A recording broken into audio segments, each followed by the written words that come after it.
I'm Margaret Lewis, 58 years old, a widow, and tonight I was supposed to be nothing more than the proud mother at my only daughter's engagement party. The chandeliers above the Chicago banquet hall shimmered against polished glasses, the air thick with perfume and chatter.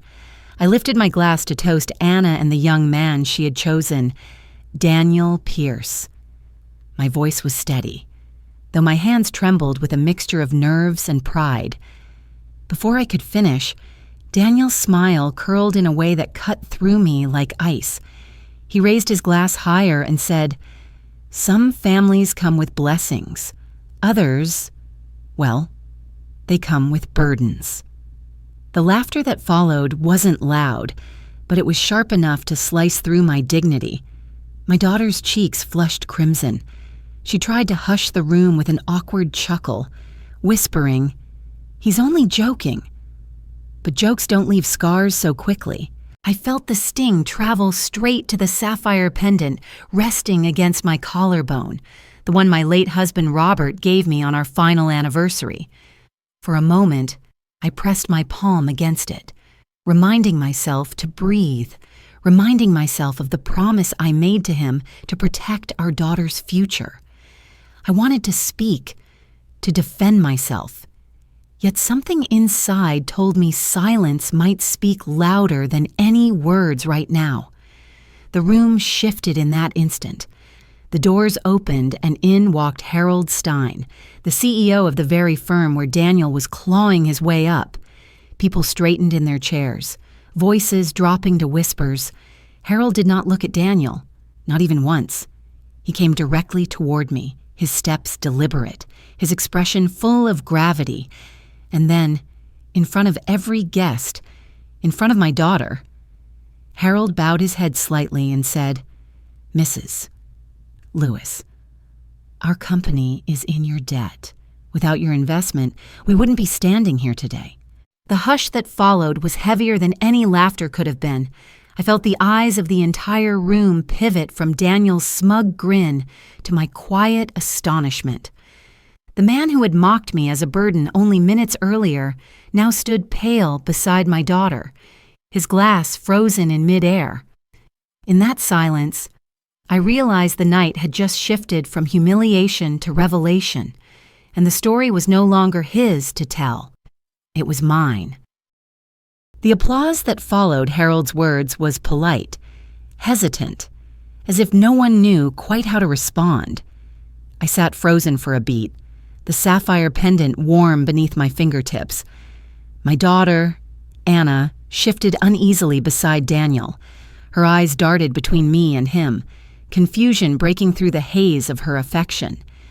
Daniel forced a grin, raising his glass again, but the sparkle in his eyes had dulled. "Mrs. Lewis," Harold continued, his voice carrying easily across the room, "you've been the steady hand behind decisions that kept hundreds of employees in their jobs. We'll never forget that." He squeezed my shoulder gently before moving on to greet others, leaving a silence in his wake that pressed down on Daniel like a weight. I took a slow sip of champagne, not to celebrate, but to steady my trembling lips. Daniel leaned close to Anna, his whisper sharp enough that I caught it despite the music swelling again. "She planned this. Don't you see? She's making me look small on purpose." Anna frowned, shaking her head quickly, but I noticed the flicker of doubt in her eyes. That flicker cut deeper than Daniel's toast had. The rest of the evening passed in a blur of strained smiles and clinking glasses. I endured the congratulations, the curious stares, the subtle questions disguised as small talk. By the time the dessert plates were cleared, I longed for the solitude of my small brick home on the edge of the city. Back in the quiet of my kitchen, I slipped off my heels and let the night replay in my mind. Daniel's insult echoed louder than Harold's praise. One stung, the other revealed. Both had changed something between my daughter and me.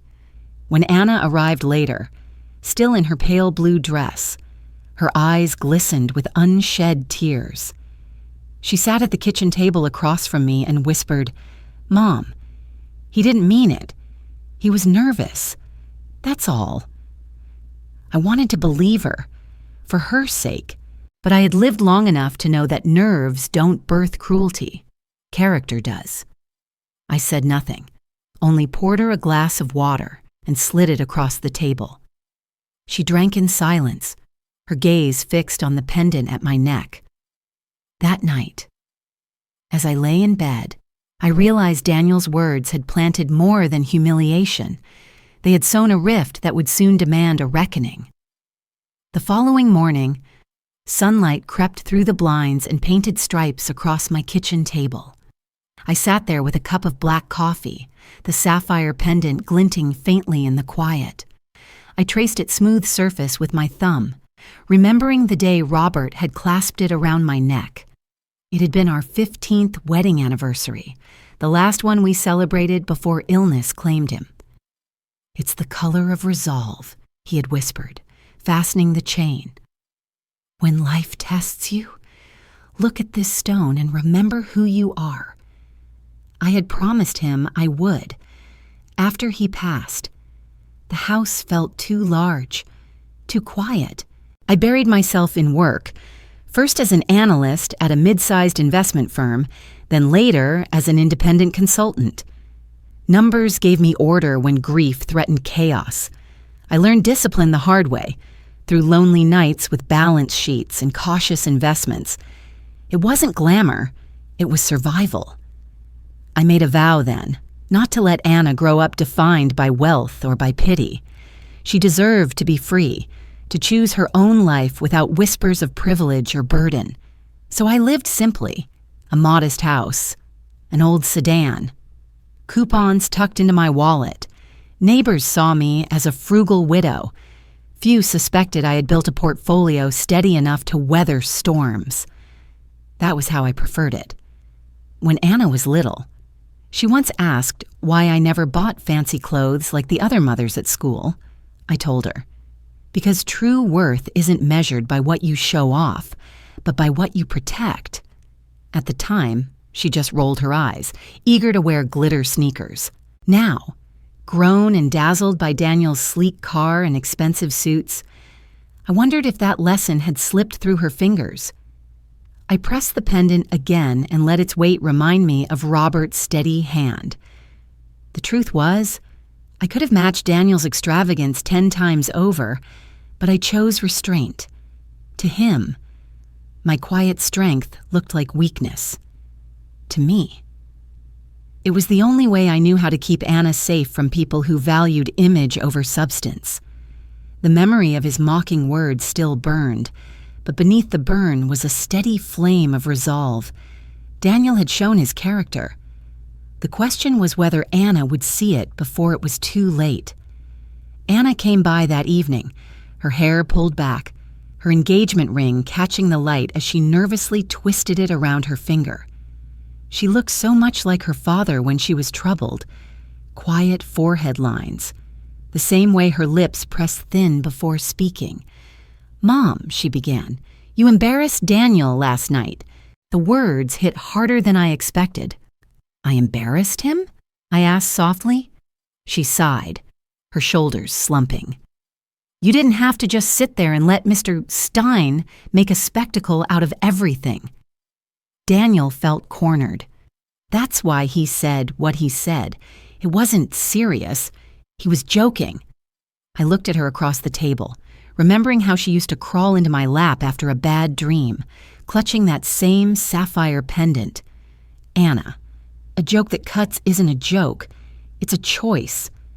She shook her head quickly, defensive now. "You don't understand him like I do. He's ambitious, and sometimes ambition makes people rough around the edges. But he loves me. Isn't that what matters?" Her words twisted inside me. I wanted to scream. To tell her love without respect isn't love at all. But I knew yelling would only push her closer to him. So I steadied my voice. It matters. Yes. But so does character. Ambition can build a career. Anna.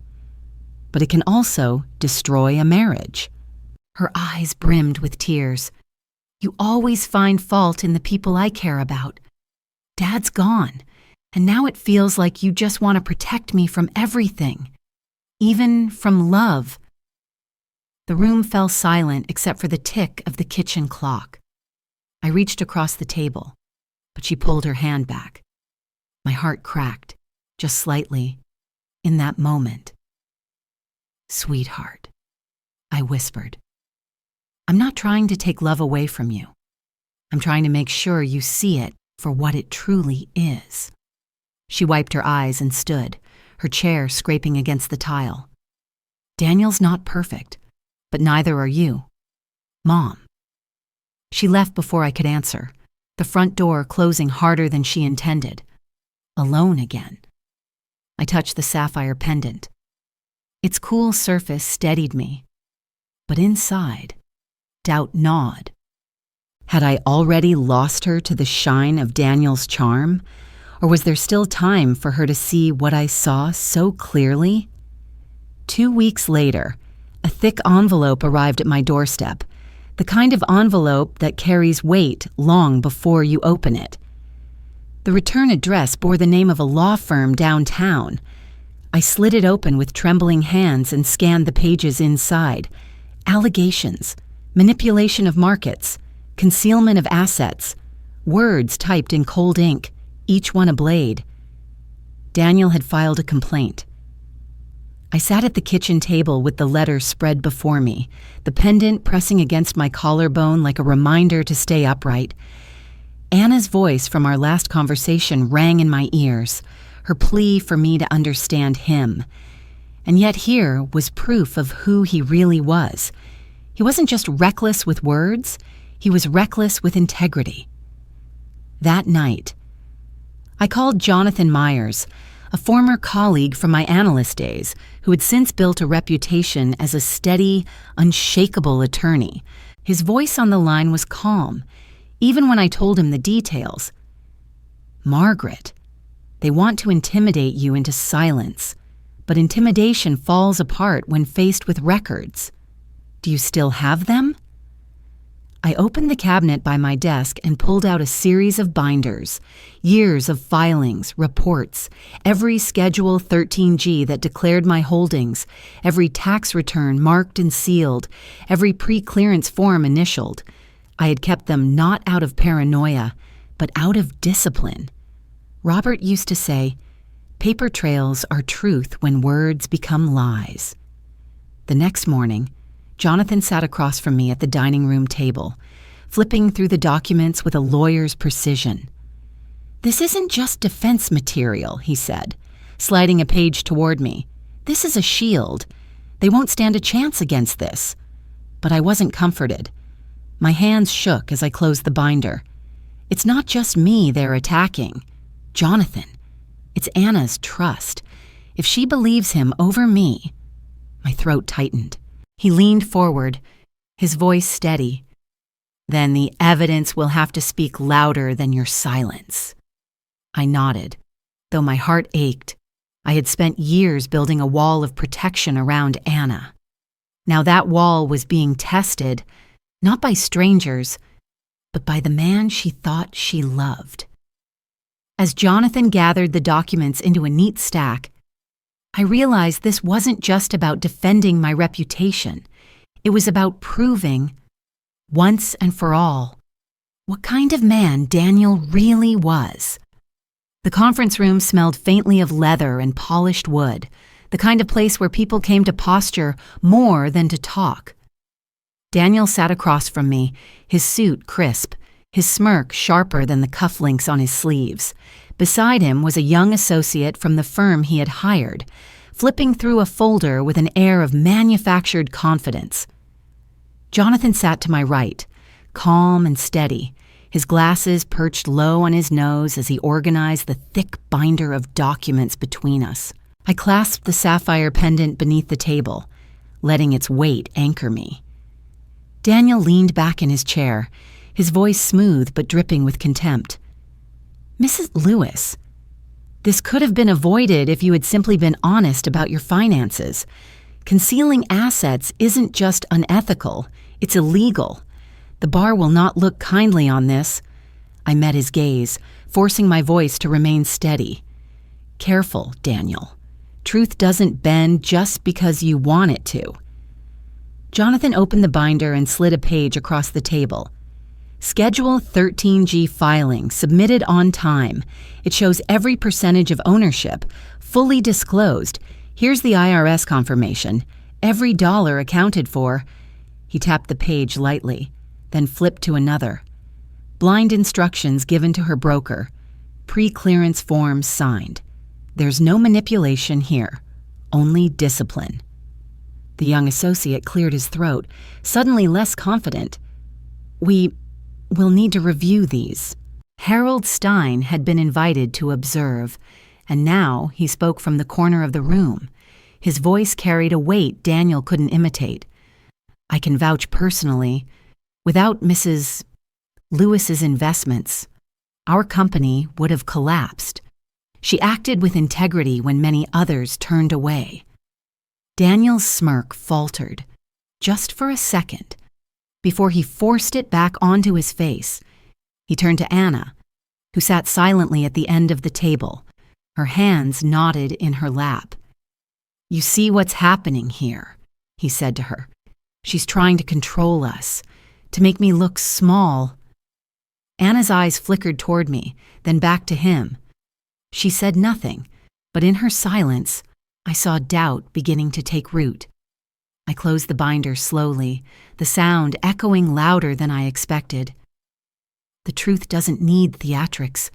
Daniel, it only needs time to reveal itself. For the first time, his confidence wavered, and I knew this was only the beginning of his unraveling. The ride home after that meeting was the longest silence I'd ever shared with my daughter. Anna sat in the passenger seat, staring out the window, her hands twisting the engagement ring until her skin turned red. I wanted to reach for her, to tell her everything would be all right, but the words stuck in my throat. When we pulled into the driveway, she finally spoke. "Mom, why does it feel like I'm being asked to choose between you and him?" I cut the engine and turned to face her. The porch light cast a glow across her features, making her look suddenly younger, almost like the girl who once carried her school books too big for her arms. "Because in some ways, you are," I admitted. "Not because I want it that way, but because Daniel is forcing it." She flinched, tears forming in her eyes. "He told me you've always resented him, that you don't think he's good enough for me. Maybe that's true." I swallowed hard, pressing my palm against the sapphire pendant beneath my blouse. "Anna, it's not about being good enough. It's about respect. He humiliated me in front of you, in front of everyone, and now he's trying to tear me down with lies. That isn't love. It's control." Her tears spilled over. "But I love him. Doesn't that count for something?" I reached for her hand, this time not letting her pull away. "It counts for a lot. But love without trust is fragile, and trust without truth is impossible." She pulled her hand free, storming out of the car. On the porch, she stopped, her shoulders shaking. For a long moment, I thought she might turn back, but instead, she whispered without facing me. "Maybe you just can't stand to see me choose someone who isn't Dad." The words landed like a stone in my chest. By the time I found my voice, the door had closed behind her. I stood in the cool night air, clutching the pendant. I wanted to run after her, to argue, to plead, but I stayed still because sometimes silence speaks more loudly than desperate words. Inside that silence, I realized the hardest battle was no longer with Daniel. It was with the part of Anna that still believed his mask. The hearing room was nothing glamorous, just rows of wooden benches, fluorescent lights humming faintly overhead, and a long table where lives could tilt one way or another. I sat beside Jonathan, the binder of records resting in front of us like a shield. Across the room, Daniel strutted in, adjusting his tie as though he were about to win a trial that would crown him a hero. Anna slipped in quietly and sat toward the back, her face pale, her eyes restless. The panel of 3 attorneys entered and took their seats. The lead member cleared his throat. "We are here to address the complaint brought by Mr. Daniel Pierce against Mrs. Margaret Lewis." His tone was clipped, professional. Daniel leaned forward, eager. He spoke first, his words smooth, practiced. "Mrs. Lewis has repeatedly concealed assets, manipulated disclosures, and acted in ways that compromise not only her credibility, but the integrity of those around her. As a member of the bar, I could not ignore such behavior." His lawyerly cadence filled the room, but I noticed the panelists' expressions remained unmoved. When it was our turn, Jonathan slid the binder toward them and opened it with calm precision. "Every accusation you've heard can be answered with these records. Here are the Schedule 13G filings, each time-stamped and publicly filed. Here are blind trading instructions, notarized and verifiable. Here are tax returns reviewed and stamped by the IRS. Every allegation collapses under the weight of documentation." One of the panelists flipped through the pages, her brow rising as she scanned. "These appear thorough." Before Daniel could interject, the door at the back opened. Harold Stein stepped in, his presence filling the room. Without waiting for invitation, he approached the panel and spoke. "I am Harold Stein, CEO of Hanover Financial. I can confirm, under oath, that Mrs. Lewis's investments saved not only my company, but hundreds of families who rely on us. She acted with integrity. Without her, many of us would be unemployed today." The air shifted. Daniel's confidence cracked. He tried to speak, but the words stumbled out. She orchestrated this to humiliate me. This isn't about compliance, it's personal." The lead panelist raised a hand, silencing him. "Mr. Pierce, accusations without evidence carry no weight here. This complaint is dismissed for lack of merit." The gavel struck lightly, but its echo thundered in my chest, across the room. Anna's hand rose to her mouth, her eyes wide with something that looked very much like awakening. The fallout came quickly, like a dam breaking. Within days of the panel's dismissal, headlines began to swirl. Young attorney accused of misconduct, drowning in debt. Details emerged that even I hadn't known. Credit cards maxed out, loans hidden behind layers of bravado, a lifestyle stitched together with fragile threads of borrowed money. His law firm acted swiftly, releasing a statement that he had been terminated for conflict of interest and ethical concerns, for someone who had mocked me as a burden. Daniel was now carrying a weight of his own making, and it was dragging him under. Anna came to me late one evening. She stood at my doorway in the pale light of the street lamp, her engagement ring gone, her hands trembling as if letting it go had cost her something more than gold. Her voice cracked when she spoke. "Mom, you were right all along. I wanted to believe in him so badly, I ignored what was right in front of me." Tears welled and spilled, and before I could answer, she crossed the threshold and fell into my arms. I held her tightly, stroking her hair as I had when she was a child after a nightmare. "No apology needed," I whispered. "What matters is that you've seen him clearly before it was too late."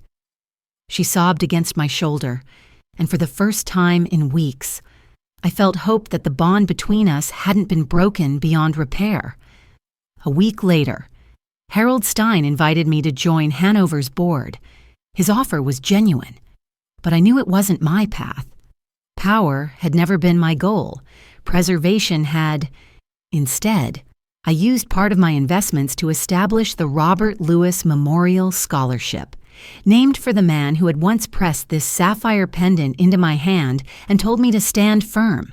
The fund would support students with sharp minds but limited means, young men and women who reminded me of Robert when he was starting out, full of promise, yet short on opportunity. On the day the scholarship was announced, Anna stood beside me, her hand clasped in mine. Later, we visited Robert's grave.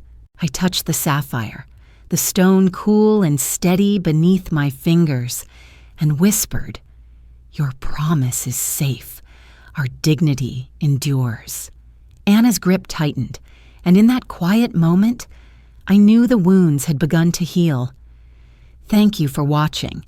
If you enjoy these family drama and revenge stories, please subscribe and join me for more every day.